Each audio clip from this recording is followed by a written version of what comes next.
देखो क्षीरटा भी फुटी आसना एवं आम पाखे छेना पानी देदेबा है।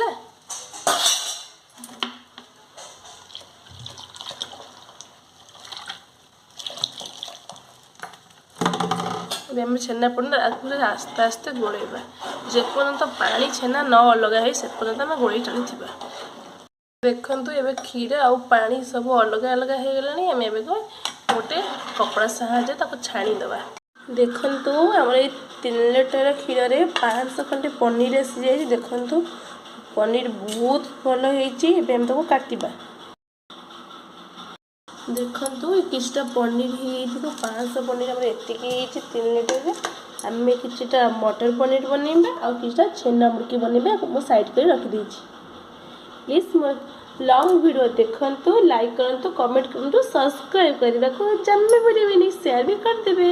हाय हाय नमस्कार। आसंता में नॉर्मल रे आमर पनीर आलू टमाटो मु सब काटी देछि पीस पीस करी अदा रसुण प्याज ग्राइंडिंग करदेवी। ए मटर अच्छी पैन बसी आम तेल पकईदबा। व्यवहार करुच्ची फॉर्च्यून। एबे देखंतु पैन रे तेल पकई से गरम होची से पनीर आलू को स्लाइड स्लाइड भाजीदबा। पैन ए गरम है पनीर पकईदबा।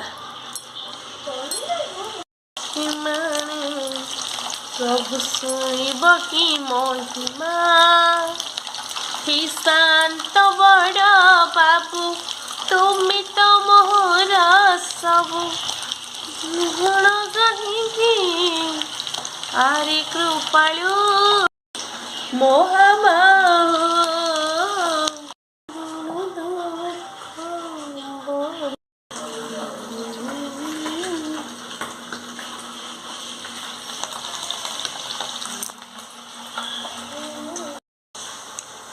एबे अदा रसुण पेस्ट कर देछि। एबे हमें काजू और टमाटो ग्राइंडिंग कर दबा।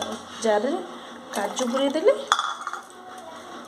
टमाटो दिटा पुरी देछि आकमे एला अदा रसुण प्याज पेस्ट ओके के एबे जस्ट टिके पानी दिया हला आदे में हल्दी और लंका गुंडा पकेइबा। एबे देखन तो काश्मीरी लंका गुंडा टिके पड़िछि और लंका गुंडा हल्दी गुंडा पके हम ताको टिके गोळेइ देबा।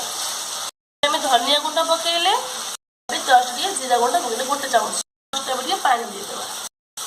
देखन तो हमर बनी गला कितना सुंदर लग ना। आलू पनीर मटर कषा। मो फुल वीडियो देखिया पाई मो यूट्यूब चैनल को जानतु सुनीता दास FA7J।